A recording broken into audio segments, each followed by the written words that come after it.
Hold the Line with Mike Solon is sponsored by Heart to Heart Medical Supply. Heart to Heart is an American company offering FDA-registered respirator masks at the lowest prices. Heart to Heart offers free, same-day shipping, and by using the promo code HOLD20 at checkout, you can save 20% off your entire order. Visit hearttoheart.com. That's HART, the number 2, HART.com. Hearttoheart.com. They're saving us from the homeless crisis, but they're not actually ending the crisis. The line must be drawn here. This far, no farther. This is where we hold them. This is where we fight. We will not go quietly into the night. We will not vanish. Not a fight. Hold the line! Welcome back to Hold the Line with Mike Solon. I have in studio today somebody that I've grown to admire because he's willing to tell it how it is in terms of Seattle's public safety situation, how that public situation is amplified into the political spectrum of things, and he's ready to face the criticism that is launched to him, I think, more often than not, in an unreasonable way. It's because I think that they don't like what he has to say, because I believe that he speaks on facts that impact everybody's public safety interests in this city, and he does not allow people to bully his voice. And to me, I find that courageous. So without further ado, in studio here at the SPOG HQ broadcasting studio, the one and only David Preston. Thanks, Mike. How you doing, bud? Good. I appreciate you being here. I know that you've been in the game for a while in terms of talking about Seattle's political issues that impact public safety. You've been the target of smear campaigns and narratives as far as boxing you into a certain view of people that really aren't read into the straight up political side of things in terms of public safety. So, and I think that people find that maybe you're a threat, and maybe that's why they do this to paint this negative picture and false picture about you, so that they can control the narrative, so you don't have a voice. Would you find that an accurate assessment? I would. How better would you describe what you do? And first of all, we'll start what you think about this place and what you think about policing in general. We'll just have a good free-flowing conversation. Well, it's interesting to actually be here in person, because I've seen the building a lot on the news, and it seemed like it was a war zone for a while. And from the outside, it looks like it's a high-security building. There's nothing about SPOG on the front, or no signage of any kind. So that's kind of interesting. And, right now with the bright lights, I feel kind of like it's an interrogation, but that's fine. I'm here to be interrogated. That's okay. We can look at it that way. It's good. No, man. What I like about podcasts, because I think we get to authentic conversations, and you're going to ask me questions that you're going to put me on the spot on. And I just want to know more about you and then what you think about the state of the city. And I think the mere fact of just having you on here is going to let them go crazy. And which to me that's democracy. Yeah. Right? And anybody who wants to stifle free speech and alternative viewpoints, you got to question why people want to silence alternative viewpoints. And then are we really living in a democratic society? Yeah, in a very real sense, we're not living in a democratic society, because I've personally observed, I've been at events where people's First Amendment rights were suppressed. So I've been at peaceful demonstrations in support of the police, for example, and we were surrounded by a left-wing mob. Yeah. And they were shouting us down. They were threatening us. They were following us, and so we effectively lost our free speech rights on that day. So, and I think you and I had some conversations about that day, because it was a build-off of the rally SPOG put on at Seattle Hall August 9th. It was. So we had about 3,500 people that were supportive of the police at the time where, Antifa and Black Bloc were bent on destroying our city. And I think it was courageous of the people that support public safety and support the cops to show up at City Hall when they had about 50 to 100 black bloc across the street willing to assault and, I guess, what would you say, silence us. Yeah. When we had families in the crowd. So, and I've mentioned this before to guests on behalf of the podcast, but why don't you just expand on that? Because you were there that day. Yeah. Well, I was there for, I think I've been there for all but one of the pro-police rallies that have happened in Seattle. The first one, as I recall, was organized by a police spouse. And I was talking with her frequently about that, but I had a conflict on that day, so I couldn't make it. That was the very first one. It was small. It was at City Hall, and they did get heckled, but they went through with it. And I think that may have gotten your attention. Oh, yeah. And so you decided to put on, or actually there was another one in between. There's two of them. Two of them, okay. But you were at the third one, and it was by far the largest. Yeah, and I credit, our friends in radio and in local media that are fair and balanced, that are moderate to a degree to getting the message out there. And I was obviously, we started our campaign to stop the nonsensical activism and the political movements of the council who wanted to defund us by 50%. Yeah. So we started the campaign, stopdefunding.com. And that's what kind of like birthed, if you will, that rally. Yeah. Well, you had a great message, but even if you had just stood there and said, rah, rah, rah, that's something. That's an action in support of the police. Yeah. And that's important. Your rally was at the sweet spot because you had a lot of police protection there. You had a lot of attendees. You got the message out and got a whole bunch of people there. And so there was such an overwhelming force on our side that the Antifa people just stood across the street, played their little games, put on their charades. They were kind of amusing, but they had no effect on people's ability to speak their mind. So that was key to your success, is you had the numbers, you had police protection, and then you had a message. You were really on message with that, and so there was a lasting impression there. But the other rallies have struggled because they didn't have the network that you have, and they were not organized by SPOG, so they were much more lightly attended, and Antifa picked up on that, and the numbers were in favor of them when they showed up, so they were much more successful with their heckling. And as you probably remember, the last rally at Green Lake, there were, it seemed like, more Antifa than there were of us. What month was that? Was October? It was October, November. I was going to say, was that like late fall, early winter? And it was not at City Hall, and there was a police presence in the vicinity, but the police did not.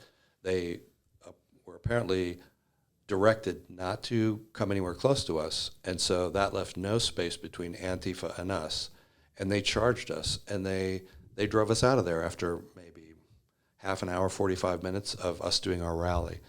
And so, to me, that was a lesson. You need to have everything lined up. You need to make sure you're going to have security there. You need to make sure you're going to have a large enough attendance so that has an effect on the opposition. So they don't try anything. Yeah, otherwise your free speech will get trampled on. Yeah, right? We would never do that to them.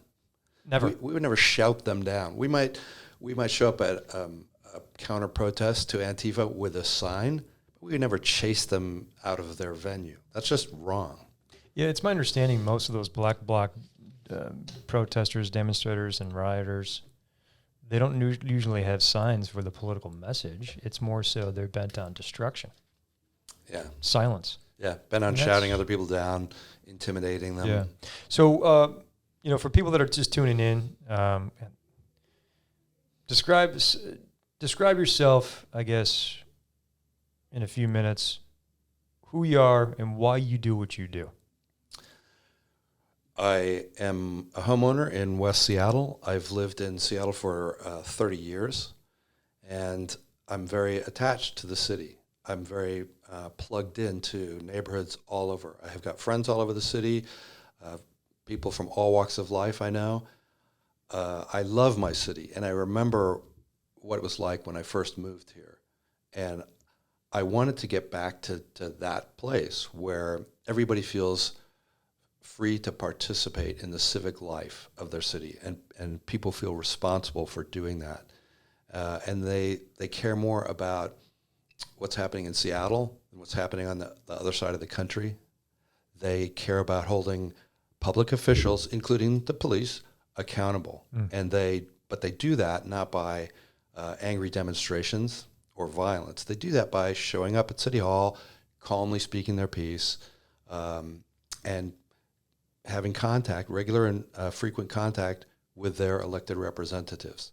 That's the Seattle I remember, where things ran pretty smoothly, and there were people in every neighborhood who cared enough about that neighborhood to sign up for any kind of committee that the city was hosting to design a new park or make some changes in the stoplights, put in a traffic circle, whatever. You used to be able to get people to volunteer for those kinds of civic duties. Now it's much harder for them to do that. And COVID has contributed to that. COVID has made people kind of withdraw politically and socially. But that process was already well underway when COVID happened. When did you notice, I guess, I don't want to put words in your mouth, but when did you notice where that civic participation started and, I guess, devolved? Well, I'd say that I first got involved in city politics in a big way when I started writing my blog, which you can find at homelessindustrialcomplex.com. And that blog came out of some volunteer experience that I did in my neighborhood. There was a very large homeless camp at the bottom of Highland Park Hill, and I volunteered for about a year helping homeless people in that camp. Like, what would you do to volunteer to help them out? What would you do? Well, I made connections with a handful of them and asked them what they needed, and if there was something that I could help them out with, I would do that. I might take them shopping, for example. I might deliver some food supplies to them. Or it might just be companionship, just letting them know that somebody cared about them and somebody wanted them to get out of that homeless camp and into a permanent home. And what I discovered after a few months of being there was that the management of that camp wasn't interested in those things. They didn't have the same objectives that I had in terms of moving people out of homelessness into a permanent home. They wanted to have that camp there forever or have it in some other place in the city permanently. And they didn't feel any special obligation to any particular homeless person who was in that camp. And I learned that the hard way when a friend of mine who I knew before he became homeless lost his apartment, lost his job, and moved into that camp. And he shortly thereafter became very sick. He had COPD, and there were campfires going in that camp constantly. Yeah. And so he was breathing in the smoke in the damp winter air. He's getting really sick. And one day, a mutual friend of his and I showed up at the camp and saw that he was near death. And so we wondered, why wasn't the camp management looking in on him and making sure that he got to the hospital because he was so sick? Who was managing this camp at the time? The camp was run by the Nicholsville group. Okay. And also the Cher and Nicholsville are part of the same group. And they were running at that time one large camp, but they've since split off, and now they run several camps. But I discovered that camp really wasn't about moving people into housing. It was just about having a homeless camp there, more or less permanent, highly visible to the community, so they could push this message that they needed more money to do what they were doing.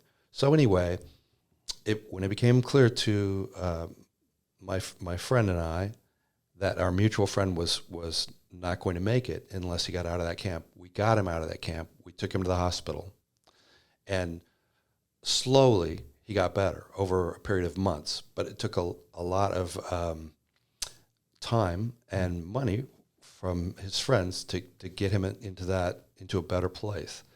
And he had a lot of advantages relative to the other folks in that camp. So when I think about my friend's experience, and I think about the average person in one of these homeless camps around Seattle today, I realize that it would take even more effort to get them into a permanent home. So that effort is just not there. So it became personal for you from the jump. Yeah. So you became your own philanthropist, if you will, trying to clean up your area that impacted your quality of life, and you're just seeing how the city is degrading a little with this homeless crisis. Yes. And then more importantly, it even hits more personal to you because you had a personal friend who became homeless, unfortunately. Right.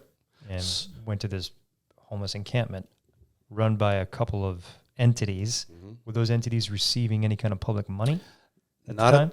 At that time, they were receiving money to run homeless shelters out of churches. Okay. But they were not being paid to run these homeless camps that were outdoors. Now they are. Now the Share organization runs a couple of the tiny house villages around Seattle. I call them shack villages. Gotcha. But when I approached the management of the camp to ask them why they weren't doing more, that's when it became clear to me that they weren't about moving people into permanent homes. They just wanted to have them sit there. To what end? So they could convince the people of Seattle and the politicians that they needed money to run their operation. They were saving us from this homeless crisis. And they're still doing exactly the same thing today that they were doing then. They're saving us from the homeless crisis, but they're not actually ending the crisis. So it's more greed, money making. Continue the apparatus, if you will, of giving people paychecks. Well, off the backs of homeless people. Partly about that. There are organizations in Seattle that do get paid a lot of taxpayer money to provide shelter, to provide these shack villages for people. Mm-hmm. But in this particular case, I think it was more about politics. It was more about getting a beachhead with the city. And the name of this camp was Nicholsville, named for Mayor Greg Nichols, who took a kind of hard line with them and said, no, you can't move homeless people onto public property and just hang out there. And so in retaliation, they named their camp for him, and the name stuck. And that was a very powerful lesson for politicians as to what position they needed to take with regard to these homeless advocacy organizations. Politicians looked at Greg Nichols and his experience, and they realized that it was in their interest to align themselves with these homeless advocates rather than opposing them in any way. And so from that point on, you saw a steady movement of the City Council and the King County Council all the way up to the Dow Constantine to align themselves politically with these groups and to give them money. And then they get the political blessing from these groups. Okay, so ultimately it's for to stay in power. Yes. So that's how I got involved in writing about politics. I started my blog, homelessindustrialcomplex.com, and I did some research into the connections between the people running this camp and City Hall, and I found out that the connections went pretty deep. The person in charge of this camp, Scott Morrow is his name, had a long-standing relationship with Lisa Herbold, going way back to when she was a council aide. He also had a relationship with Nick Licata, and there are photographs of this Morrow character at City Hall or a city office building meeting with city council members. That extended to Sally Bagshaw, who actually paid a visit with a couple other council members to this same camp that was in my neighborhood. They got the deluxe tour. They looked around and said, well, this is great. These folks are really helping the homeless. So the city needs to sponsor this organization. And that developed into official sponsorship. And so on my blog, I write about the problem of these homeless camps, these city-sanctioned homeless camps, which is that they don't get people out of homelessness, and they're not really meant to. They're meant to consolidate political power for this group of homeless service providers and to generate income. And they're never going to run out of people to populate these homeless camps. Some people will leave the camps on their own. Some people will find housing on their own, or occasionally they'll find housing with the help of a friend or maybe some city employee. But into their place will come one or two more homeless people. Sometimes they're from Seattle, sometimes more often than not, actually, they're from outside of Seattle. And so these camps stay full, they keep growing, and they keep generating money for the people running them. And so I quickly deduced that this is not the solution to homelessness. You can't just throw money at it. Yeah. And you have to have accountability. You have to have accountability of the people running the camp, and you have to also have some accountability of the people living in the camp. You have to say to those folks, okay, you come in today, April 23rd, we have a policy that in a month from now, you're going to be here. You're going to have either sought out some medical help for your medical issues. You're going to get into some job training. You're going to make some progress. And we're going to get you connected with social workers and other services to help you do that. We'll be behind you all the way. But we expect you to participate in this. If you're not going to participate, if your plan is just to blow out of this camp and into another one, then we don't want you here because you're not helping us. You're not doing your part to help us solve homelessness. And those were the things that I wrote about. And that was 8 years ago, almost 9 years ago, okay? And here we are, so much later, so many years later. Almost a decade. Yeah, and things have only gotten worse. And the average Seattle citizen doesn't really want to dig into the problem. Why? The level that I am. Why? Because it's hard. Because it seems overwhelming. They think, oh, so many homeless people, and they've got so many problems. What can I do to change the situation? Nothing. So I better just trust the politicians with the good hearts. They'll know what to do. I could see that point. And I said it, that public safety obviously is devolving. But I don't think it's reached the level that impacts people like you just described. I think those kind of the people that aren't involved just yet. And I'll just kind of maybe one-up it is, my belief is because it hasn't impacted their own personal doorstep.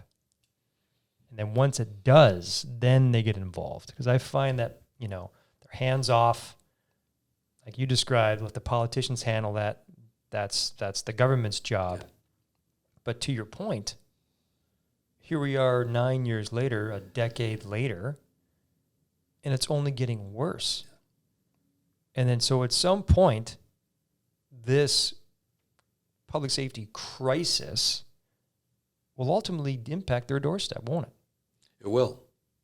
And that's not being, because I've heard people call me alarmist, right?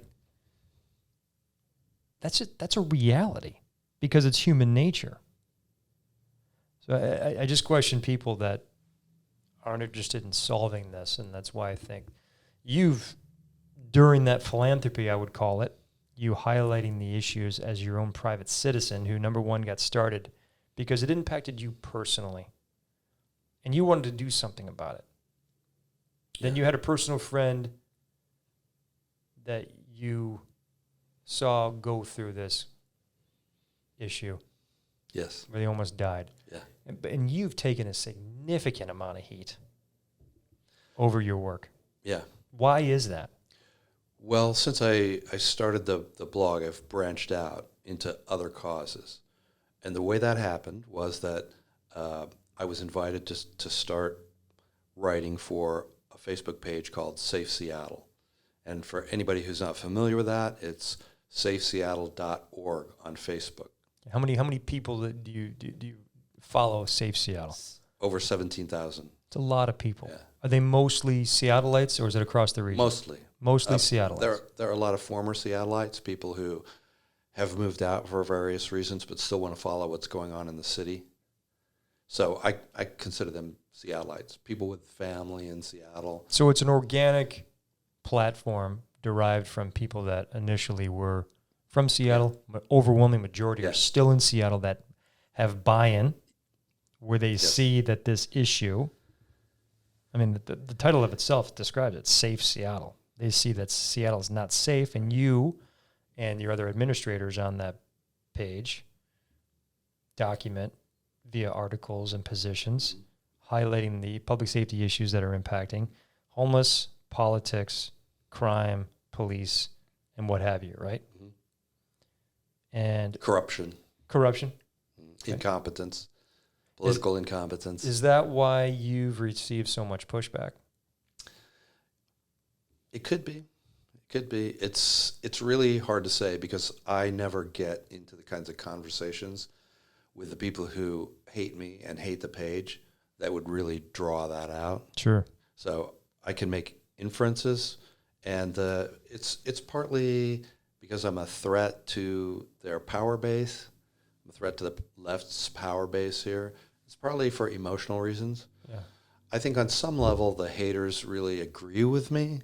They know that they're taking the wrong position, but they can't afford to admit that in front of their friends. So they got to make a show of being all tough and hating on Safe Seattle. And it's kind of a running joke on the far left in Seattle of people who've been kicked off the page because they just say such outrageous stuff. They don't follow the guidelines, or they call people Nazis for disagreeing with them, and then they get kicked off. And it's like they then get bragging rights about how quickly... Being kicked off. So then they ultimately put it on you as you being the obstructionist to conversation, right? Yeah. But, I mean, on one level, they enjoy it. On one level, it's entertaining for them. I can see that. After they get kicked off, they go on Twitter, and then they screenshot stuff that we post that annoys them, and then they analyze it. They analyze it on their own forums because they're not allowed on our forum anymore because they're not going to be civil. But anyway, back to Safe Seattle, if I may, how it got off the ground. It was started by a friend of mine named Harley Lever, who ran for mayor in 2017. But I don't think he had the time to give it. So he eventually stepped back, and I stepped into the void. And it suited me because whereas with my blog, I was just getting a few hundred readers per article, Facebook has the immediacy and it has the reach so that you can just show a picture of your dog. And if you know how to use the platform, you can get tens of thousands of people reading that and giving your dog a thumbs up. So I thought, well, if I can get that many likes for a picture of a dog, how many more can I get for a brief article about something happening at City Hall? And I can even use Facebook to share what I write on my blog. So if I write a longer piece on my blog and it's got some staying power and I want to keep cycling it through the audience so everybody reads it, then Facebook is perfect for that. But to make a page go on Facebook, you have to keep updating it constantly. You have to keep it fresh. It's work. It's hard work, but that's what you need to do to build an audience. And so I naturally just got drawn into covering everything. I went well beyond the homeless issue to all kinds of city politics. And then I discovered that people really wanted to share their stories with me. And that's when Safe Seattle really took off. That's when people really started to feel ownership in it, because they thought It's a platform. They saw their material on our page, and especially for those who didn't feel like they could express themselves. I'm an editor by trade, so I could take their writing, polish it a little, rearrange some of their sentences, give it a little more oomph, put a picture with it, and put it out there, and it would just blow up. It would like get 10,000, 20,000 reads for somebody telling a story about how somebody jacked their car, or they woke up one morning and there was a guy sleeping in their backyard, stuff like that.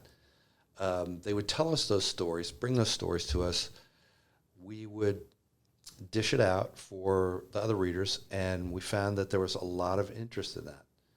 In fact, that's still, it's a mixed blessing for me, because on the one hand, it feels great to put a story out there, especially if it's somebody else's story. They did all the legwork. They're the ones who had the guy sleeping in their yard, had all the risk. It's great to see that get a wide audience. But then I'll have a more analytical piece where I'm talking about why we are seeing so many people sleeping in other people's yards. And people are much less interested in that, unfortunately. They're much less interested in talking about the political aspect of things. They want to go for the sensational stuff. Yeah, so they're drawn to politics. I think politics is it's fascinating. They're drawn to the sensational aspect. Sensationalism. It's almost like clickbait. Juicy stuff. Clickbait, yeah. So I gotta find a balance between the people who will primarily read the page for that, and the people who will primarily read it for the political analysis. I got you. And then we try to keep it positive by telling people there's something they can do to change the situation. Yeah, because it's one thing to just blurt out the problems, but you got to give people a call to action. So that's why I loved the police rallies, because it was a way to get people out there on the street and safely.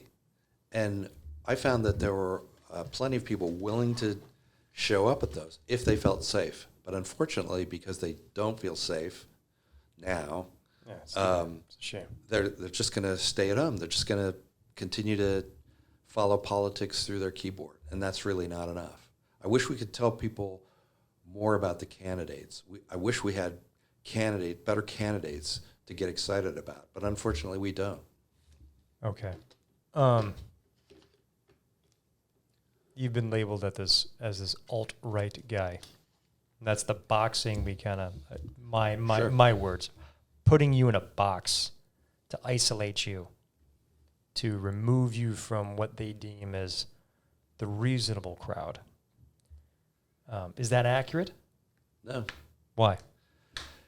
Well, they don't really define what alt-right means, but when I think of alt-right, I think of somebody who is attending secret meetings with their little group of compatriots, and they're plotting to take over the government somehow. They're going to use violence.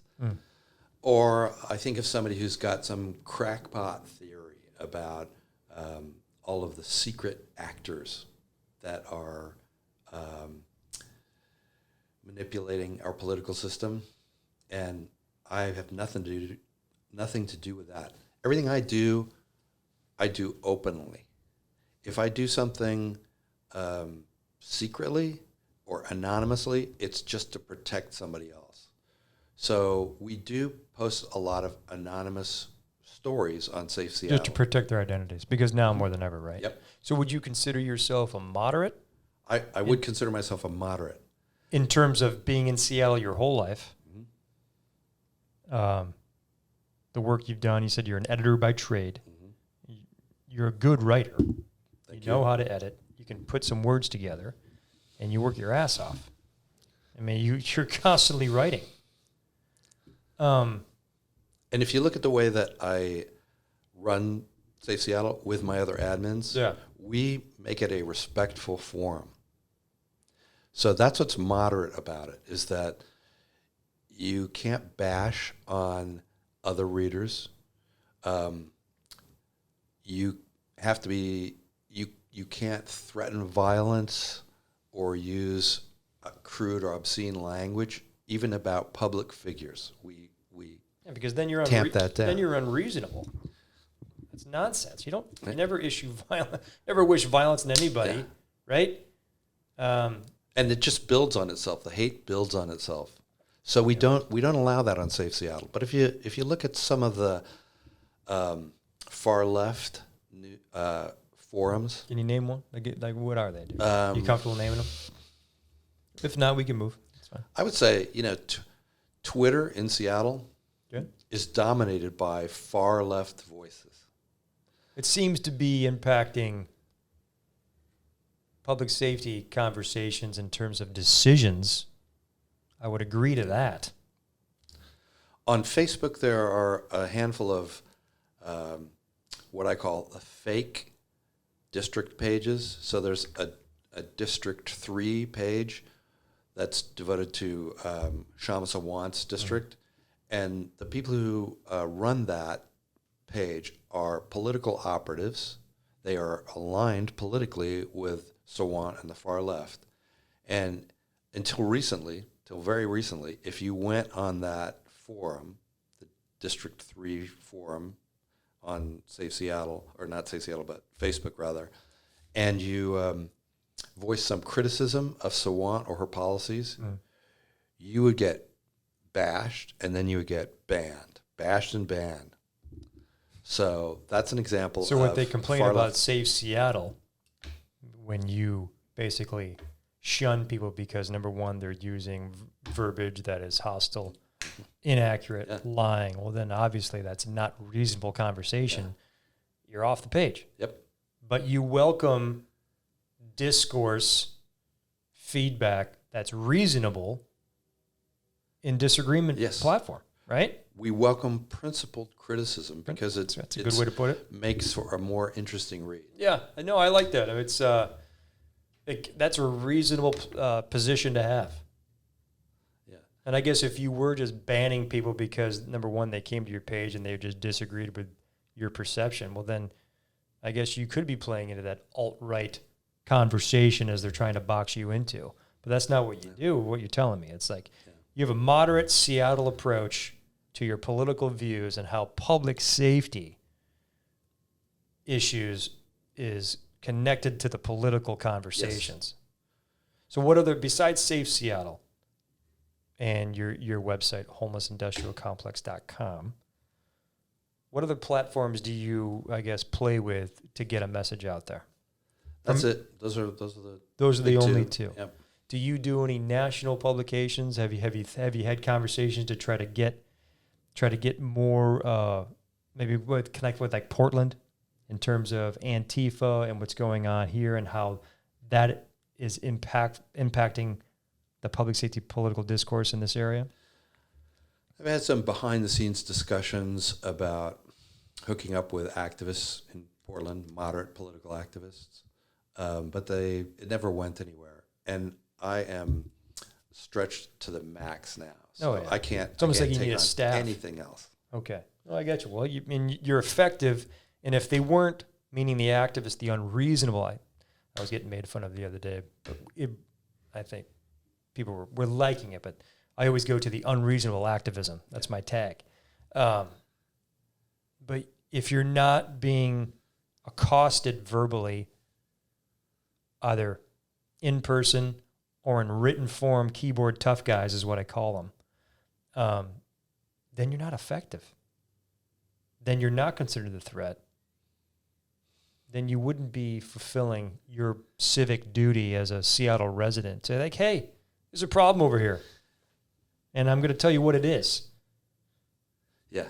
That's the unreasonable activism you from have those to, people. You have to remind yourself of that occasionally, so you don't let them get to you. And I expect you've had this experience before where you could just get so much hate directed at you, and it's not that you internalize it and start to believe what people are saying about you, but you just become fatigued with it. It's deflating, right? I think mentally you have to back off a bit because you have to protect yourself. It's like you can only have so much armor that can protect you from the onslaught of just unreasonable activism. Like people that are just so willing to lie and besmirch and malign your character when all you're doing is what you believe is right in your core being, your soul. And the more you push, the more you believe in it, the more your soul can be harmed. Right? Yeah. That's kind of the way I look at it. And what your enemies do is they use your friends against you. They leverage your friends against you. So I never read what the critics say about me.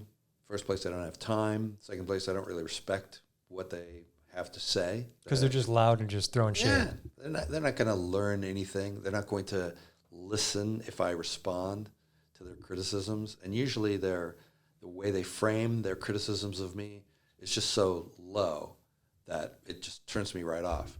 But what happens is that my friends will unknowingly carry their water for them. My friends will screenshot some mean tweet about me and show it to me and say, look what they're saying about you. And I think that my friends kind of get a rise out of that because they're waiting for me to react to that, and then they feel like they caused that, and it gives them a little boost. And so I try to disable that at the beginning by saying, okay, well, I expect you to go on there and defend me unless you agree with what they're saying about me. And if you agree with that, you really shouldn't be talking to me about it.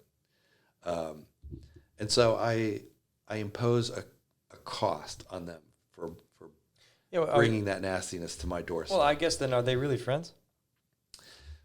Right? I mean, it's like if you really care about David Preston's well-being, do you want to just provide more negativity?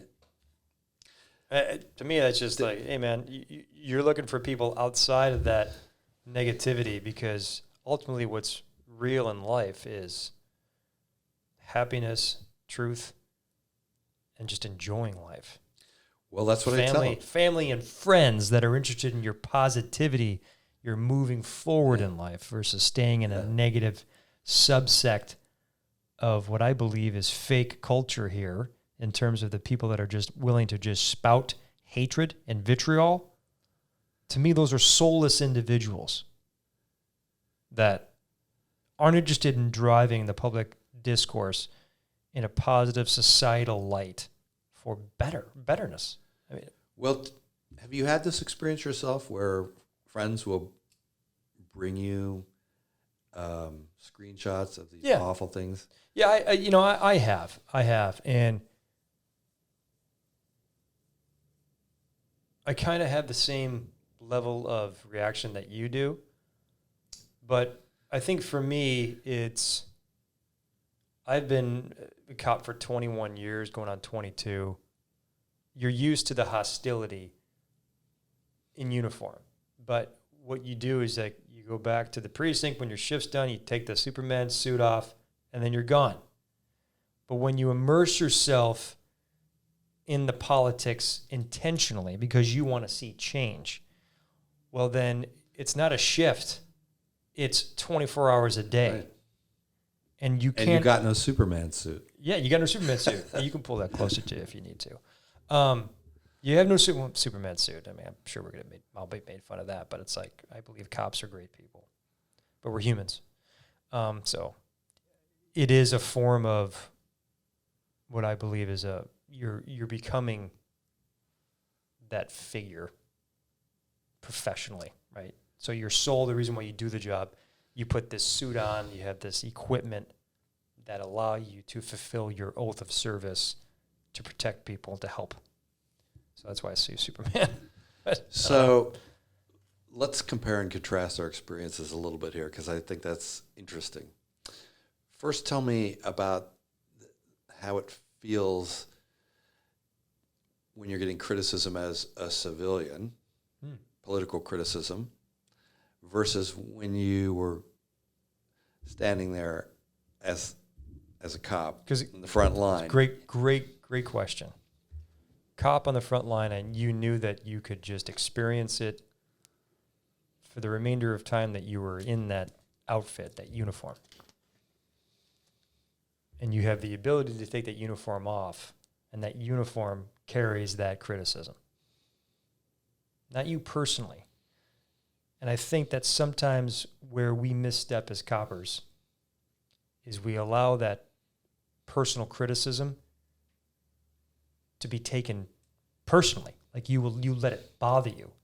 So then therefore you might act out in a manner that gets you into hot water in terms of being that professional cop that you're striving to be. Mm-hmm. Therefore, you'll be pulled into the accountability process. And then you might go a step too far. You might do use of force that's outside policy, right? That's the level. Yeah. That's the worst level you could get to. And you could see the black blockers trying to manipulate that, right? Totally. They're trying to get to you. And you know what? During these riots, I mean, they were successful with some of us, for sure. I mean, there's only so much as a human being you can take, right? Especially if you're there for 15, 18, 20 hours sometimes, just getting hammered. And it takes a special person to be able to just have the Teflon on where that doesn't get to you. But over time it does, because we're just human. But getting to your second point, as just a person without the uniform on, but you still, for me personally, when you still represent police, I chose to take this role on. And I knew that stepping into this position, given the amount of representation I wanted to give to the great cops that I represent, I knew that would come with a cost, a significant cost, to me personally. I chose that. I'm no longer in uniform, and I'm basically in a civilian role, if you will, but I'm still a sworn police officer, I still have police powers. But I'm immersed in the attacks day in and day out, much like you are.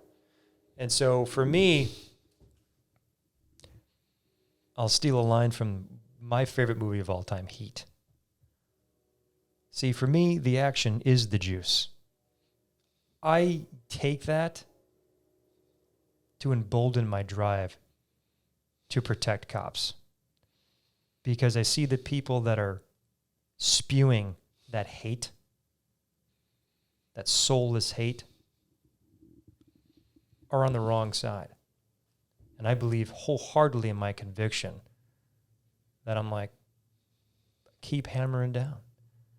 And that's why I like the Twitter platform, but I'm still held to the professional standards of the department and policy and procedures in terms of social media, where I can't cross that line. Right. That's a big advantage I have over you. Exactly. And, but I wade in those hatred waters.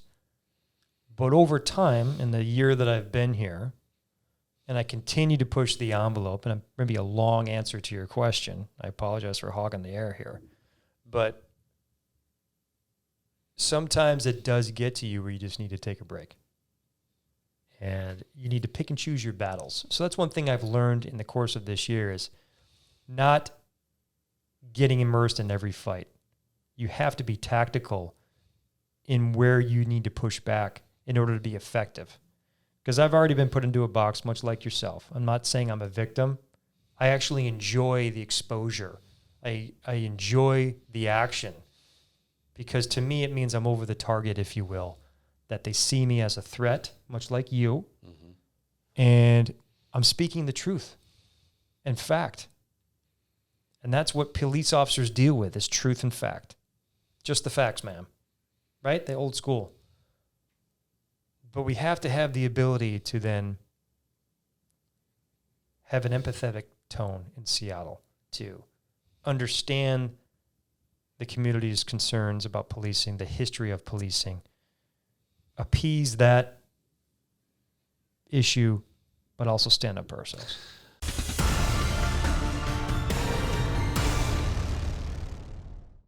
Hold the Line with Mike Solon is sponsored by StopDefunding.com. The senseless trend of defunding police departments must be stopped. Over 200,000 reasonable citizens have already signed our petition, and we need your help. Visit StopDefunding.com and add your signature to help us protect public safety. Now more than ever, our voices must be heard. Speak up at StopDefunding.com. So I think you're doing a good job as SPOG president of trying to be empathetic. Yeah. But right now, you and the force are in survival mode. Oh, yeah. So a lot of the mental energy that would normally go into being more empathetic, being more community oriented, reaching out, listening to people, that's being spent on just surviving, just staying afloat. And that's where I think the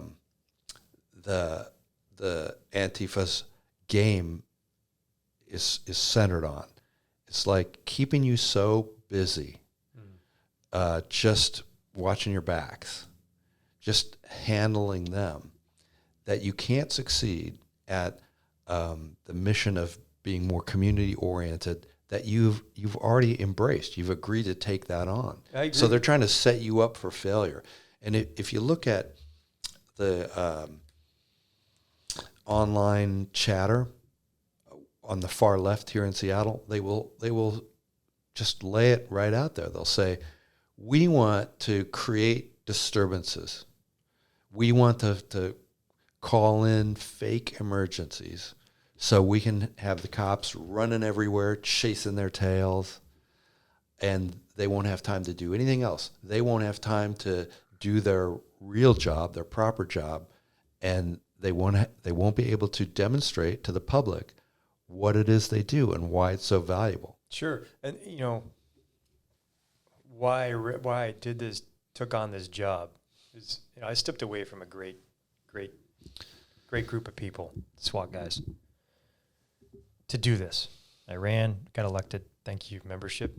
Because I firmly believe that there's only one entity now that can push back against this nonsense, and that's police unions. Typically, we have focused on hours, wages, and working conditions. Totally agree. That's the labor side of us. We are a labor organization. However, with that comes a responsibility to stand up for the working conditions more so than not just the contract, but in the public discourse, particularly here in Seattle. And you can see it across the nation, where the only real entities that can just say, stop, and really articulate the pushback are police unions. We can wade in those waters. The departments can't. Sure, you have public affairs, but they have to toe the line. They can't get immersed in politics. They represent the government entity. They're tied to City Hall. They have serious constraints. And they can push out the facts, but they can't really take a position on things. They are management after all. They're in management. Yeah, management rights. It's in the contract too. So at that same time that the work is devolving on police unions to stand up for their membership and to fight back against this political and psychological onslaught, you are being made the villains. You're being targeted and blamed for all the problems. On a false narrative. You've got people, union people, for the first time saying, yeah, unions are good for everybody except cops. Well, not all of them. 50%, almost 50% of the people that were involved in the King County Labor Council were in support of us. About 47%. There are still people in labor that believe in police as being labor, protecting labor rights. Anybody else outside the scope of that want to remove police from the conversation, to me, aren't really interested in true labor. They're more interested in politics.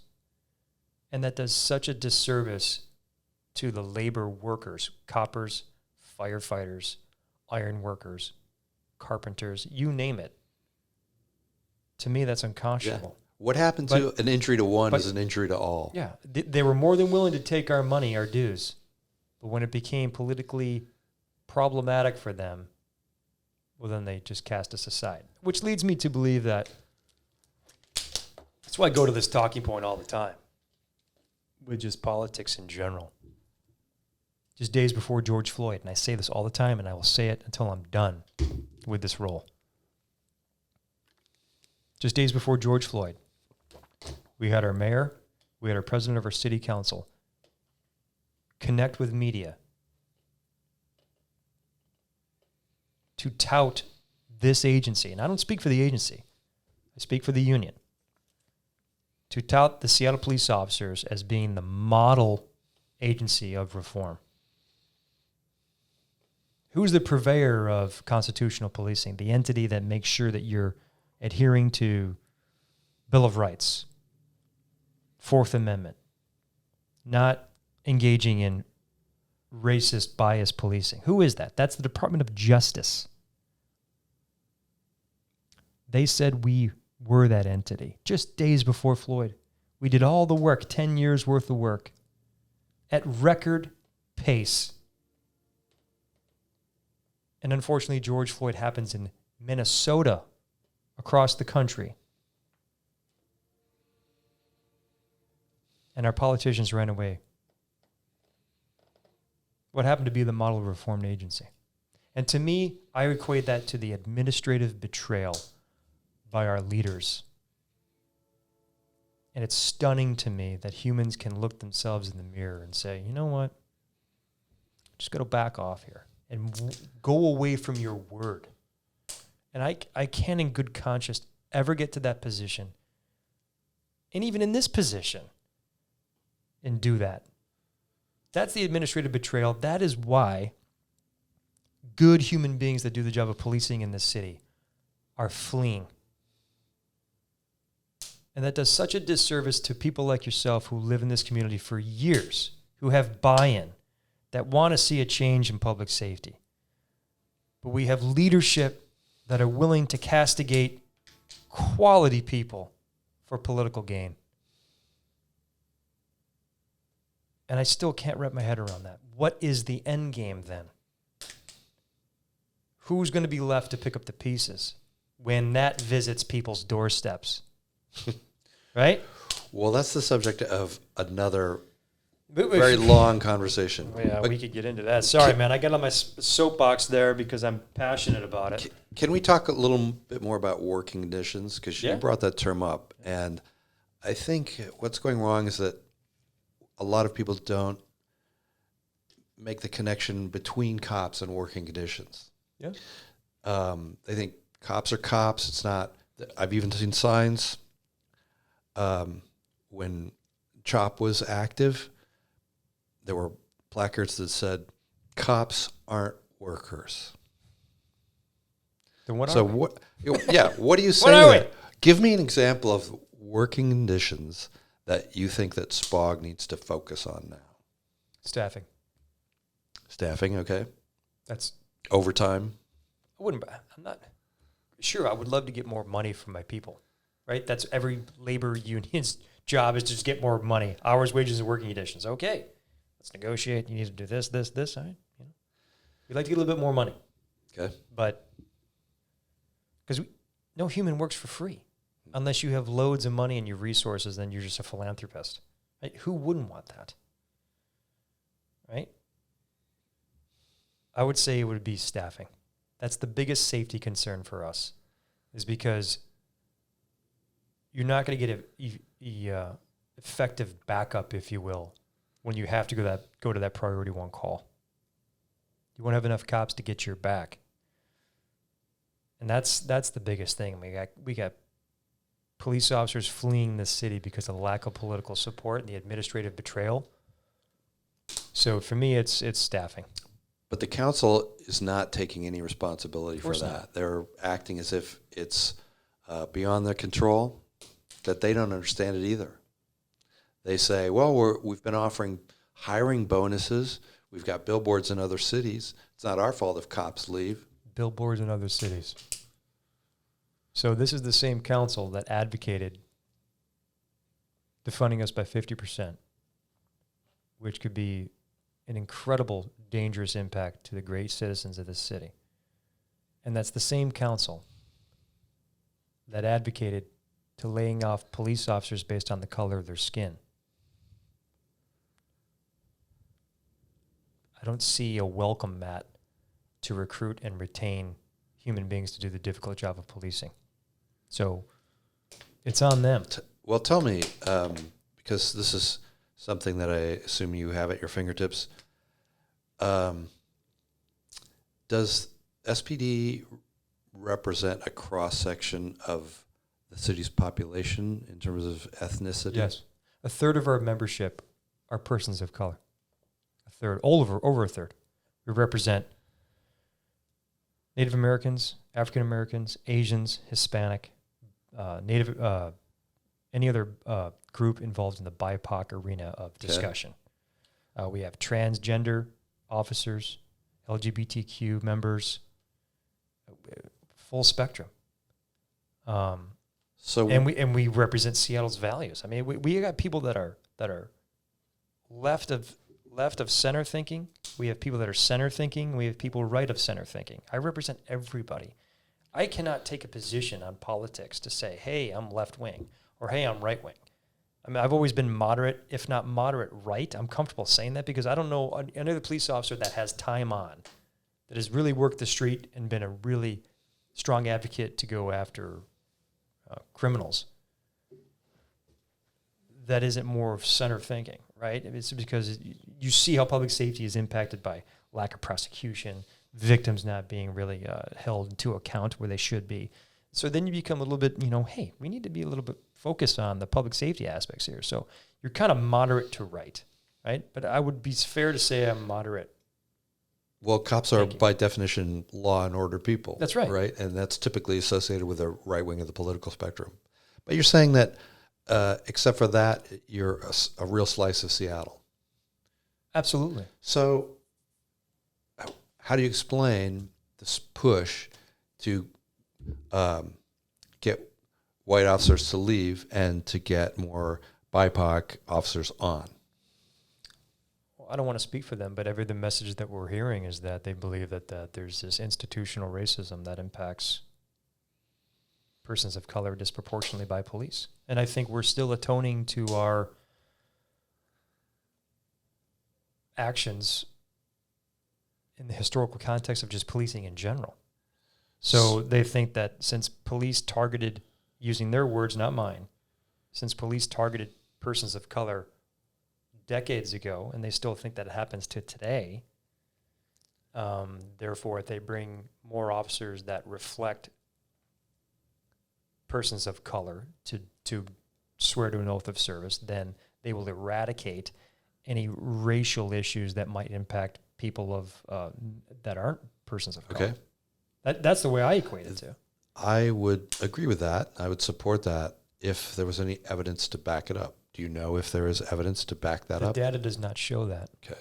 And we're talking about just Seattle here, not some other city. It's not just localized here in Seattle. I mean, this is a national movement to cancel police because it's a false narrative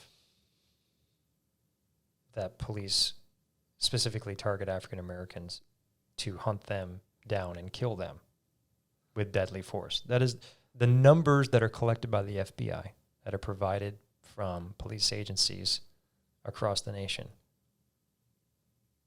don't reflect that data at all.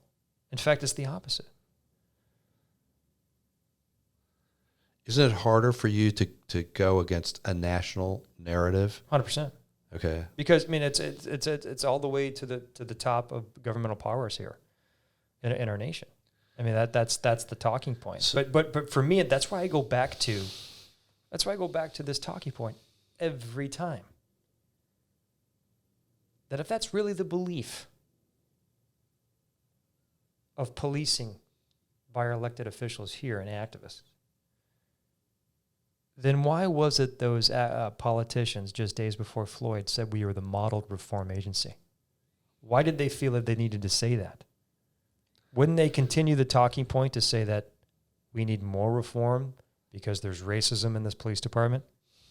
That's why I just think this is such a false narrative, and it's built on such a false platform that is so dangerous to our functioning society and so dangerous to the quality human beings that do this job of policing. Now, we're not ill of mistakes, but we're humans. And so the way they come back to my talking point is all police unions do is stick up for bad cops. That's not accurate. That's another false narrative. Now, do we have some culpability there in terms of the perception we don't own our mistakes and then we should be more accountable? It's cops that hold each other accountable because we do not want another cop acting egregiously in the scope of their duties because it's a reflection on all of us. Look at the officer in Minnesota. They're using that as the example to define policing across the board, that the whole system is racist, that needs to be built up from the ground. That is such a disgusting platform to have and such a slap in the face to every person I represent, especially the membership that are persons of color. Now, are there some people in my membership that believe that there's structural racism? Sure, absolutely. And they have a platform. And I represent them all. Mm-hmm. But I will 100% push back on the hypocrisy of our politicians who go to blaming the police. All they had to do, David, is if they're truly proud of this department and the men and women that swear the oath of service to protect this city, they could have led the nation post-George Floyd to say, you know what? The Seattle Police Department is that model of reformed agency. Stick with their word just days before Floyd. And use us as a Seattle model of how an agency should conduct themselves post-Floyd.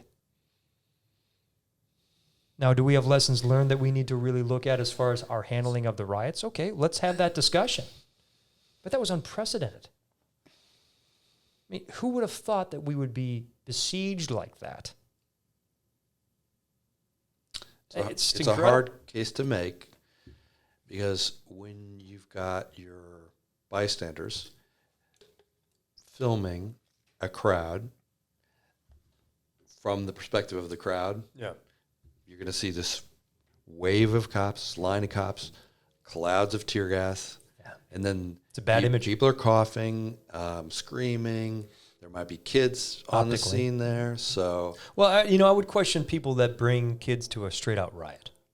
I mean, where's your ownership of being unreasonable? Yeah, I question that too. But an event can go from demonstration to riot in seconds. Agreed. So usually what we saw with the confrontations for the Battle of the East Precinct, that it would devolve when it got dark, right? That's when the bad actors, as I called them, would take over the demonstration, the peaceful demonstration, and make it a criminal act.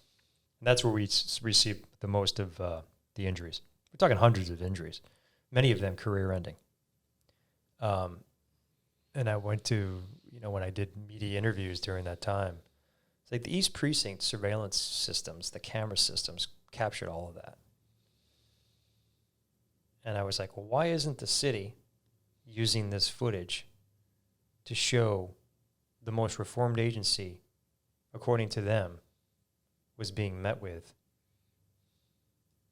rocks, bottles, improvised explosive devices. But yet our city council was saying that we were the cause of those demonstrations, meaning we started the assaults. So to me, that's the administrative betrayal, and it's built on such a false narrative. I don't know how we recover here to bring quality human beings to the city to do the job of policing without some serious self-reflection on our politicians' part. I don't think that's an unreasonable position to have. What's your theory as to why they didn't release the footage? Because it goes against the narrative that they're trying to push, that the system is broken and that policing needs to be rebuilt, and they needed to. They couldn't withstand the political pressure, and I think it was more based upon, number one, the national election as well, but also the outrage. Moreover, the outrage for George Floyd, the justice there, and I think it's this perfect storm of several years in the making of targeting police as being this racist culture, and they would use videos that they would cherry pick in the media to push that false narrative more and more and gain the traction. And if people don't become critical thinkers and they just do clickbait, what we kind of talked about, clickbait headlines, where they're being told what to think, and they don't really delve into the real essence of the problem, well, then they're just going to believe that there's a major problem. Now look what's happening. People believe it. And cops are going to get killed. Community members are going to get killed. The existence of the consent decree and a handful of high-profile cases of alleged police brutality, unnecessary use of force, whatever you want to call it, denied to Seattle cops the benefit of the doubt. Absolutely. So you take that and you combine that with what's going on nationwide. You've got Trump presidency, and you've got incidents that happen in other cities that people in Seattle read about, and they feel like that's happening in their city. Yeah. They identify with the victim, with the situation. And my concern for SPOG in fighting these false narratives is that the more you wade into the national discussion, even if you're in the right, even if you look at statistics nationally and they show that use of force has gone down or whatever, it's fighting a much larger battle where there's a much wider array of forces against you. So you don't think we should weigh into the national political scene? I don't think so. And from the minute Jenny Durkin started talking about Donald Trump, I thought, here she goes. She's got nothing for Seattle. So She's not going to succeed in her program here. But what she can do is continue to vilify President Trump. Yeah, so, I mean, I guess she's taking advantage of it. I mean, she's using it. It's deflection. To her benefit. It's deflection. The only time we weigh into national politics is when it surrounds policing. I still say what happens in Minneapolis, Chicago, New York, Seattle cops don't have any influence over that. And so you shouldn't. That's where I disagree with you. Okay, so how does a cop in Seattle make a difference in policing in Minneapolis? Sure, because we unite with other police unions across the nation to protect our profession. Because ultimately, just what we were dealt with, which hurt cops, which ended careers, which are making cops flee this city, is because of an event that occurred in Minneapolis. And the fervor behind what you focused on. Our politicians wading into the national politics, which creates more of a fervor. But we've never aligned with the right in terms of politics. We've stayed out of the political talk. Where we engage in the national talk is public safety issues, particularly with policing. And if we can't get unified from Seattle to New York, when we're watching the complete, utter breakdown of our profession, you better believe we need to get involved. Absolutely. Who else will? I think you don't control that field, though. Why not? Because you're in the... If we became united, we would be one of the biggest groups that can counter this false narrative. We are up against national media. We're up against big activist money. And it's almost futile. But if we don't do it, who will? Nobody else is. And that's part of the service, to protect this profession that we dearly love. Okay, so what are other police unions around the country doing to help SPOG? Yeah, for instance, good question. We belong to United Coalition of Public Safety, which is a conglomerate of mostly West Coast police unions to get a positive message out there to the public. But also, we've aligned ourselves with the East Coast unions so we can develop podcasts to get a message out there to counter a media narrative that doesn't tell the whole story properly, to counter the false narrative about the hyper-focus on every single what they deem to be controversial shootings, because we're not seeing our department step up and do that. It has to come from police unions. So suppose That's the reason why I ran for this position, specifically. And my campaign platform was drive the narrative, because nobody else is. Oh, I support that, driving it for Seattle.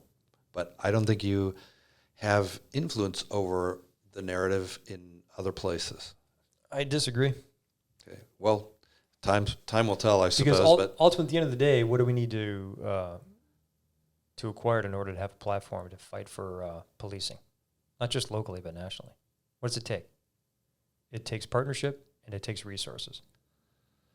Because if we don't align ourselves with the East Coast or middle of the country, well, then we're going to be broken.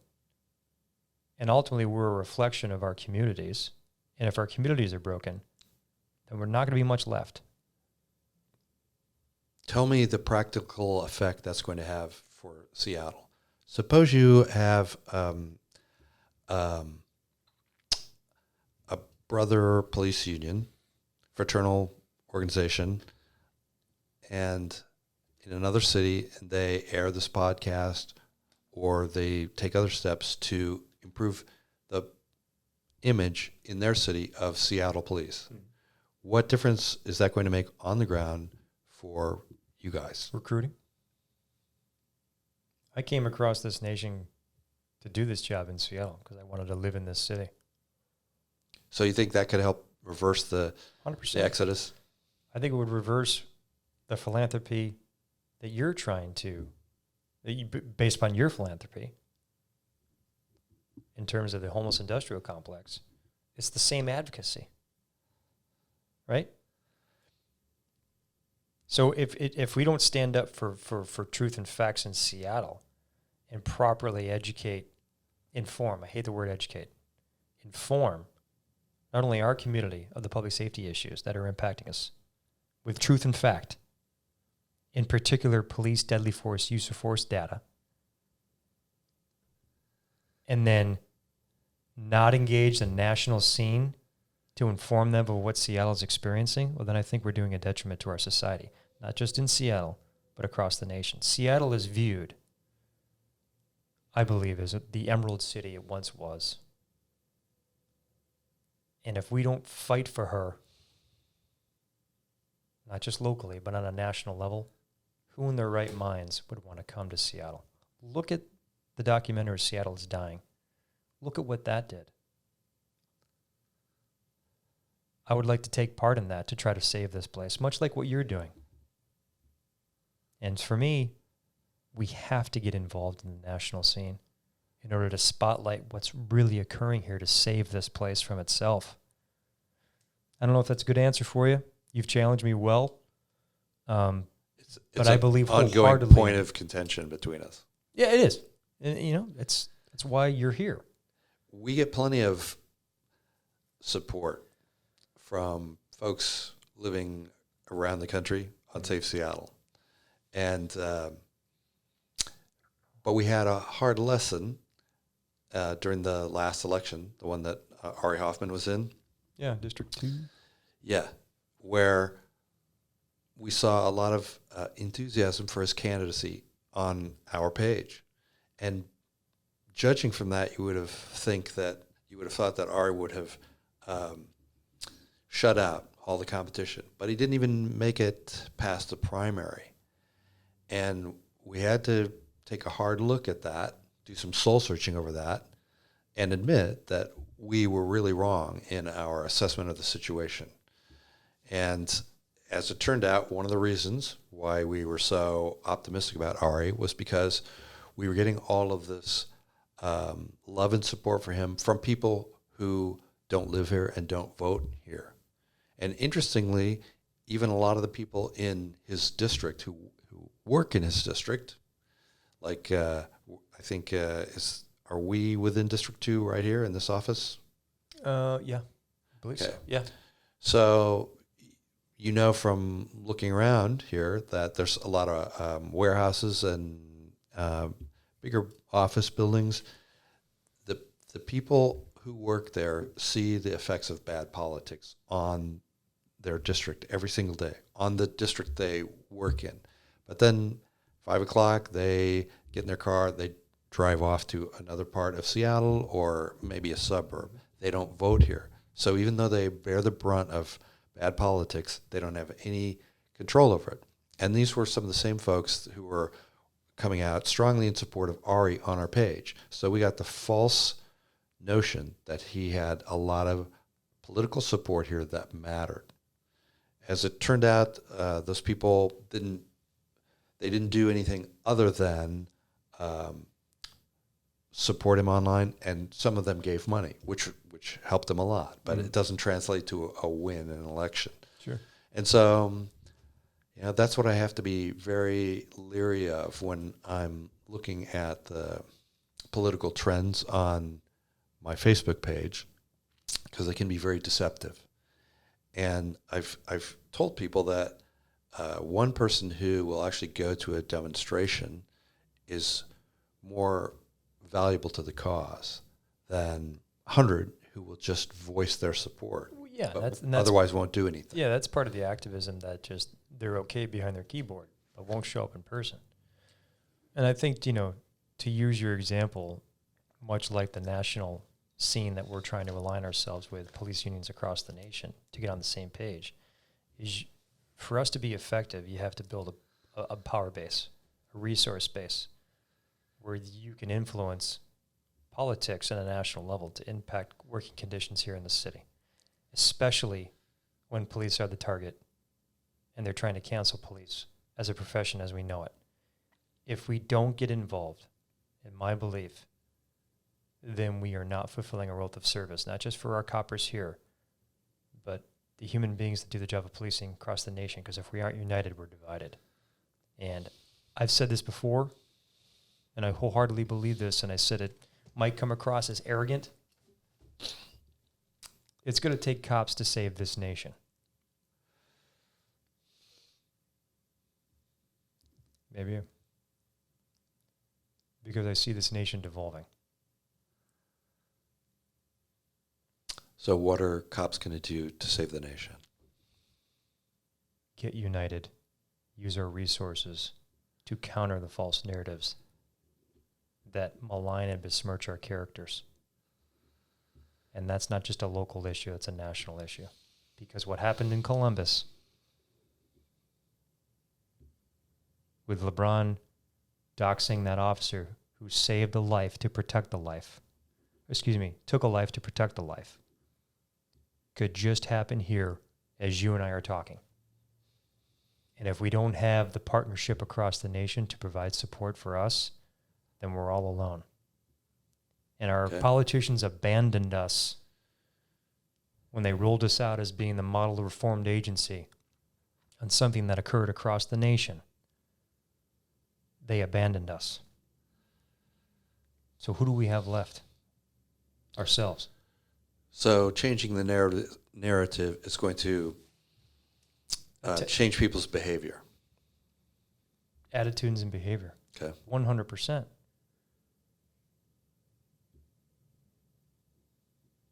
That's my advocacy. That's why I do what I do.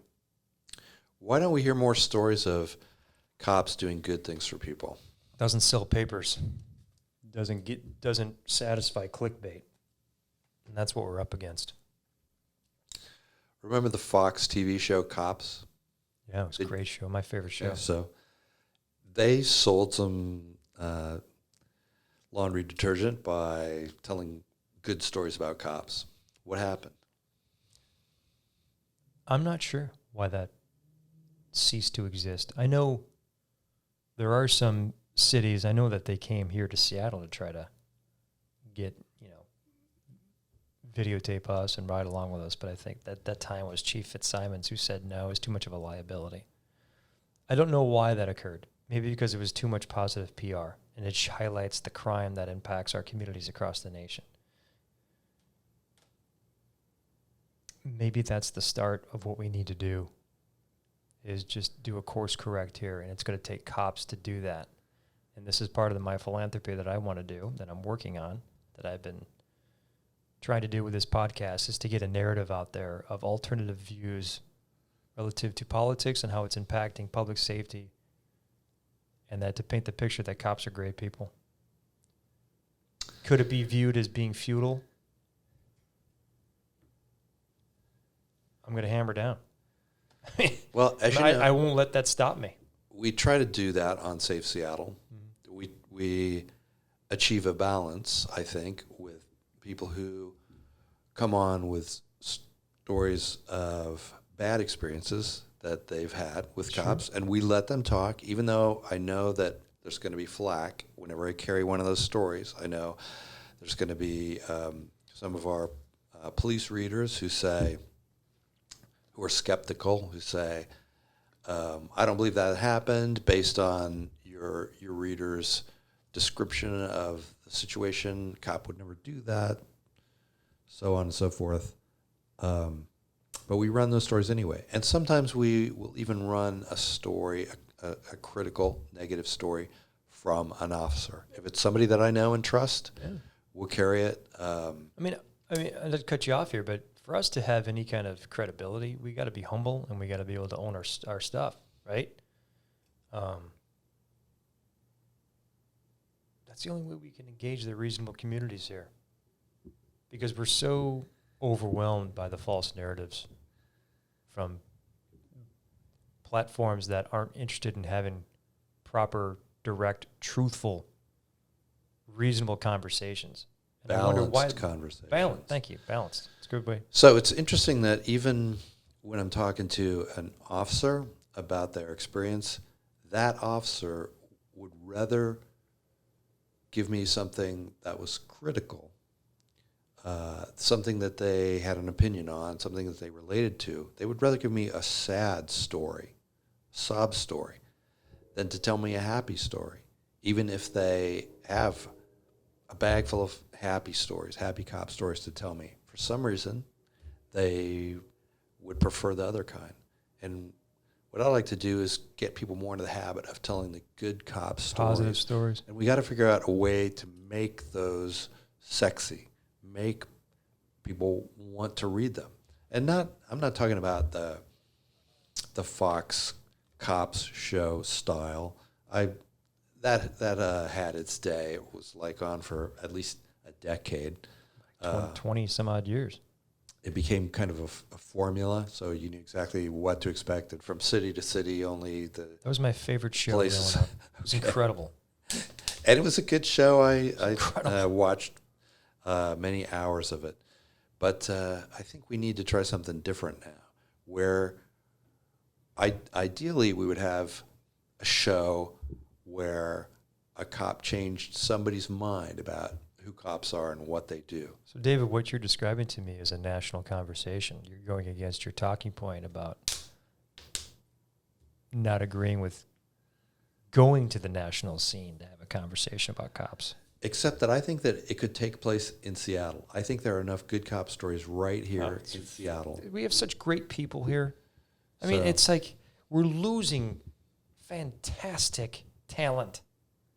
We're the best trained in the state. And I'll say that. That's not arrogant. That's true.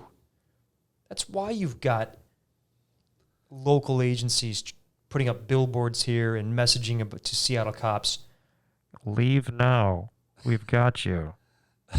You're the best trained. Come here. You're supported. I mean...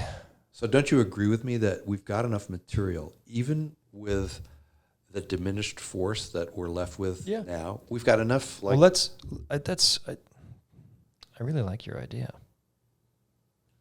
Can we take it national? Why not? You highlight Seattle's public safety crisis. and the good that we're doing, the cops on the ground, wouldn't that attract people from across the nation to flock to Seattle? Improve the recruiting of quality human beings to do the job of policing? This is the ultimate goal. Do you see that happening with Not right now. current political situation? No, that's why you have to get involved in the national political discourse to change it. Otherwise, your voice will be silenced. You won't have a platform. You have to immerse yourself outside the lens of Seattle. You have to align with Portland. You have to align with San Francisco. You have to align with Sacramento. You have to align with New York City.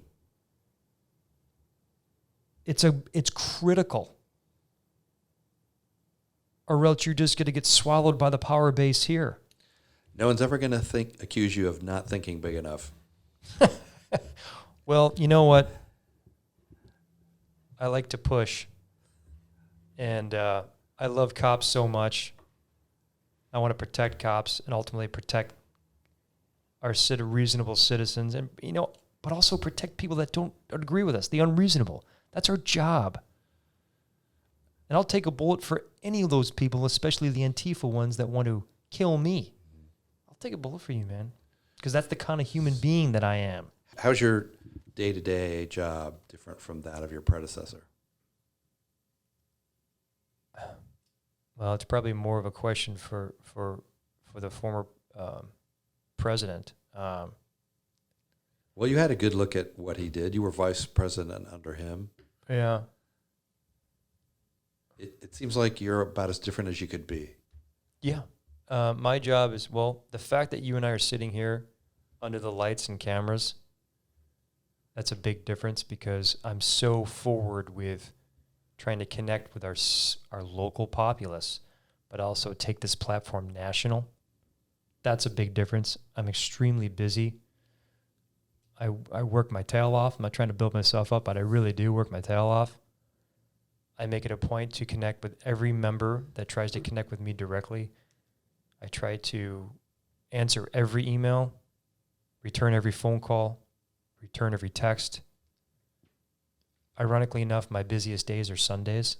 It's the strangest thing. I almost can't turn it off. And I love the job so much. Like I said earlier, the action is the juice. Okay. But I have to balance that with family life too, right? I can't let it swallow me. Right. And so there are some times where I just kind of pull back and eject. I had a bad day last week. I won't get into the issues, but it was just like one of those days where it's like I needed to reject. But I like our conversation here. We got to shut it down. I've got an hour and a half, and I got stuff I got to go. But you know what? You brought some stickers, and man, I like how you're a critical thinker. You're an intellectual. You challenge me, and you're passionate about Seattle. You go around and you have this. There it is, right there. It's big red sign over Antifa, and the quote is, "Lawlessness is lawlessness. Anarchy is anarchy. Neither race nor color nor frustration is an excuse for either lawlessness or anarchy." Who said that? Thurgood Marshall. It's right here on this sticker. We're going to have you on again and really get into some of the stuff you're doing behind the scenes to try to save Seattle. No pun intended. Save Seattle. Thanks for having me on. You bet, man. And thanks for the honest conversation. And website again for you. What is it again? HomelessIndustrialComplex.com, and the Safe Seattle Facebook page is at safeseattle.org. Thanks for what you're doing for the citizens of this city and for being a good human. It's my honor. Thanks, David. Thanks, everybody. We'll see you next time.